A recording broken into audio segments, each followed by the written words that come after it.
Salam değerli izleyicilerim, kanalıma hoş geldiniz. Stil ve zərifliyin simvolu Yağmur Yüksel son görünüşüyle yine herkesi heyran koydu. Giyimi, duruşu ve özüne inamı ile dikkatleri üzerine çeken Yağmur moda dünyasında iz bırakmaya devam edir. Bu videoda onun möhtəşəm tərzini, detallardaki inceliği ve tədbirdə yarattığı təəssüratı sizinle bölüşürük. Beğendinizsə beğen düğmesine basmağı ve kanala abone olmağı unutmayın.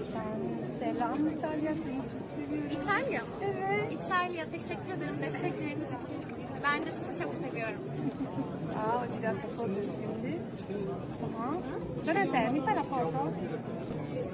Hoş geldiniz hepiniz. Teşekkür ederim destekleriniz için. Gerçekten. Ayşe. Burada. İyi misin? Ya, Pardon, pardon. Bir ben çekilebilir miyim? Merhaba. İstersen.